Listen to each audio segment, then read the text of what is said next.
묵상이 있는 칼럼, 제자의 삶 첫 번째 이야기. 무엇을 의지할 것인가를 결정하라. 마태복음 10장 9절 말씀. 전대에 금화도 은화도 동전도 넣어 가지고 다니지 말아라. 마태복음 10장은 예수님이 12제자를 부르신 후 그들의 이름을 나열하는 것으로 시작됩니다. 그리고 그들을 파송하시면서 그들에게 명령한 것들을 상세하게 기록하고 있습니다. 그 예수님의 명령을 묵상하면서 앞으로 3번의 시간 동안 예수님의 제자가 되는 길에 대해서 함께 나누고자 합니다. 당시에도 그렇고 지금도 그렇고 많은 사람들이 예수님의 제자가 되고 싶어 합니다. 하지만 누구에게나 허락된 자리가 아닙니다. 그렇다고 딱히 어려운 장벽이 있거나 하지는 않습니다. 다만 결정하고 결심하고 결단해야 할 몇 가지 내용이 등장합니다. 그 결정과 결심과 결단이 쉽지가 않습니다. 분명 어려운 장벽은 아님에도 불구하고 선뜻 결정하기가 망설여지게 만드는 그런 내용의 조건들입니다. 그 조건들을 자기의 것으로 소화하고 인정하고 전진할 때에만 그 제자의 삶이 시작되는 것을 알 수 있습니다. 하지만 그 조건들에 매몰되면 그저 제자가 아닌 펜으로 전락해버리고 마는 것입니다. 제자와 펜을 구별하는 가장 큰 차이가 무엇인지 아십니까? 바로 동행의 차이입니다. 예수님의 12제자들이 제자들이라 불리게 된 가장 큰 특징은 예수님과 함께 했다는 것입니다. 예수님이 어디로 가든지 함께 갔다는 것입니다. 물론 십자가의 순간에는 함께이지 못했지만 3년간의 공생의 기간 동안 그저 따라다니던 펜이나 무리가 아닌 동행하며 동침하며 동거동락했습니다. 제자들은 예수님과 함께하는 사람입니다. 그러니 제자가 되고 싶을 때는 가장 먼저 결정해야 합니다. 예수님과 동행할 것인지 아니면 여전히 내 삶을 영위하면서 가끔 예수님과 동행할 것인지를 말입니다. 예수님과 동행함으로부터 소명이 곧 사명으로 이어지게 됩니다. 그러니 모든 삶의 초점이 달라지는 것입니다. 나로부터 시작되어 끝나던 모든 것들이 이제 예수님으로 시작하여 끝나게 되는 것이 제자가 되고자 하는 이들의 모든 결정이기 때문입니다. 그렇게 제자가 되었습니다. 그런데 제자가 되었다고 끝나는 것이 아닙니다. 이제는 제자를 살아내야 합니다. 이름만 제자가 아니라 삶이 제자인 참 제자가 되어야 할 차례가 온 것입니다.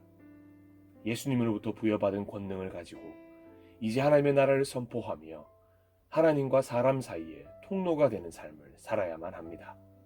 여기서 망설이면 자연스럽게 제자라는 이름은 수식어로 사용되어지지 않습니다. 이름만, 무늬만 제자는 제자가 아니기 때문입니다. 진짜 제자는 삶으로 보여주는 것이기 때문입니다. 스승이신 예수 그리스도가 그러하셨던 것처럼 그렇게 제자의 삶이 시작됩니다. 그럼 제자의 삶이 시작되면 그 중에 첫 번째 단추는 어떻게 끼워야 할까요? 예수님은 아주 특이한 내용을 첫 번째로 제시하십니다. 죽도록 충성해라. 순종이 제사보다 낫다. 기도와 말씀 보는 것을 게을리하지 마라. 이런 내용이 아닙니다. 가장 먼저 등장하는 제자의 삶의 첫 단추는 바로 이 문제입니다. 제자로 살기 위해서 누구나 반드시 결정해야 할 첫 번째는 바로 무엇을 의지할 것인가에 대한 결정입니다. 마태복음 10장 9절은 이렇게 예수님의 말씀을 기록하고 있습니다. 전대에 금화도 은화도 동전도 넣어 가지고 다니지 말아라. 이 말씀이 첫 번째로 제자의 삶에 대해서 기록하는 구절입니다. 전대에 금화, 은화, 동전을 넣어 가지고 다니지 말아라. 혹시 도무지 이해가 가지 않는 분이 계십니까? 제자의 삶을 살더라도 돈은 있어야 하는 거 아닐까요? 그런데 여기 등장하는 금화, 은화, 동전 등을 넣어 다니지 말라고 하는 것은 바로 무엇을 의지할 것인가에 대한 실제적이고 구체적인 제안임을 알 수 있습니다. 바로 생겨나지 않은 어떤 일을 위하여 비상금이나 예비비를 가지고 다니지 말라는 것입니다. 무슨 일이 생기면 바로 하나님께 기도하거나 하나님의 도우심을 구하는 것이 아니라 그 비상금이나 예비비로 해결해 보려고 하는 것이 당연한 심리이기 때문입니다. 가지고 다니면서 하나님을 의지하는 것은 불가능한 것일까요? 네, 불가능합니다. 우리 인간이 얼마나 연약한 존재인지 스스로 잘 알고 계시지 않습니까?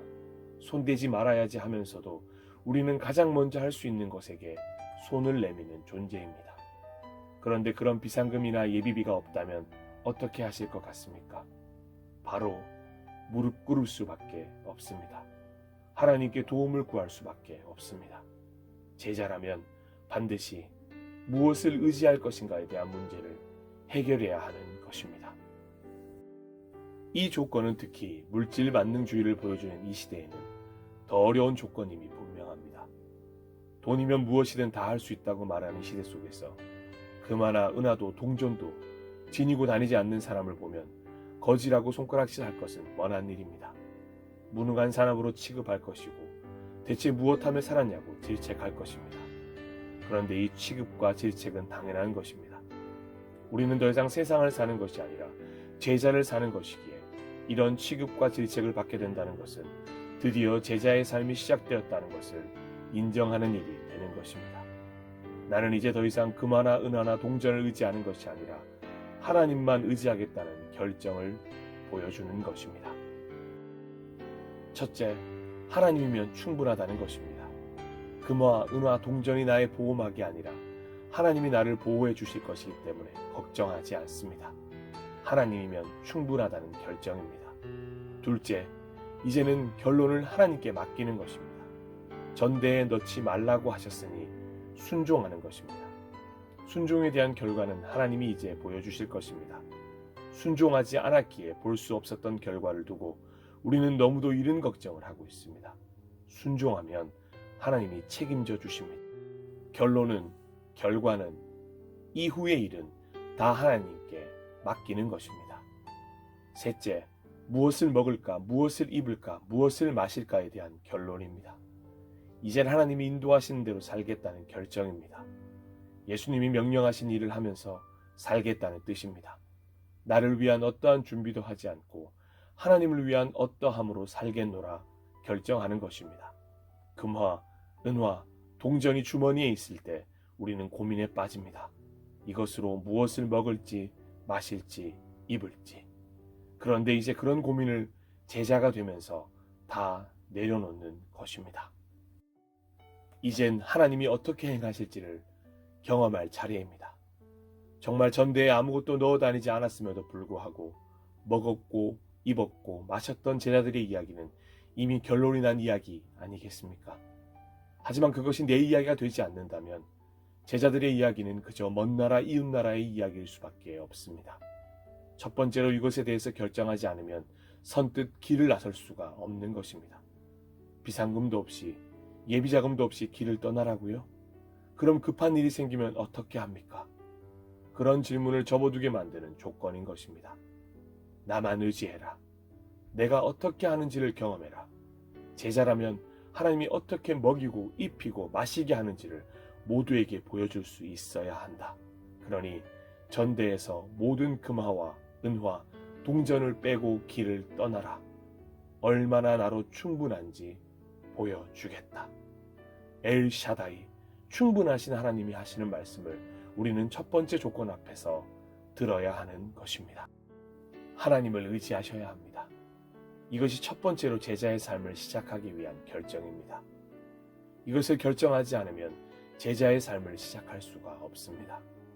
가족과 아비와 살던 곳을 떠나 하나님이 지시한 땅으로 떠났던 아브라함처럼, 그물과 배를 버려두고 사람 낚는 어부의 삶을 시작했던 베드로, 야고보, 안드레, 요한처럼, 꽤 괜찮은 직업인 세리를 내팽개치고 주님을 따라 나선 마태처럼, 하나님을 의지하기로 결정했던 많은 이들처럼 이제 제자의 삶을 살기로 결심한 당신의 차례입니다. 훗날 누군가가 주님을 의지했던 당신처럼 나도 하나님을 의지하겠노라 고백할 날이 오기를 소망합니다. 가장 먼저 하나님을 의지해야 합니다.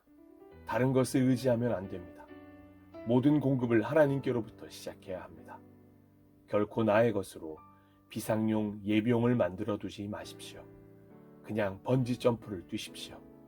오직 그는 하나님이라는 기둥에 묶어두시면 됩니다. 그 기둥에 묶어두셨다면 과감히 뛰셔도 됩니다. 절대 추락하지 않습니다. 그것이 제자로서의 삶의 시작입니다. 마지막으로 우리의 어린 시절을 떠올려 봅니다. 우리는 어린 시절 부모님과 함께 다닐 때에 주머니에 돈을 한 푼도 넣어 가지고 다니지 않았습니다. 밥을 먹으러 간다고 해서 따로 주머니에 돈을 가지고 가서 내가 먹을 것을 내가 계산한 적은 없습니다. 그냥 부모님을 따라 나서면 됩니다. 그냥 돈 한 푼 없어도 괜찮습니다. 왜냐하면 부모님이 맛있는 것을 사주실 것이기 때문입니다. 그러니 돈이 주머니에 없어도 걱정하지 않는 것입니다.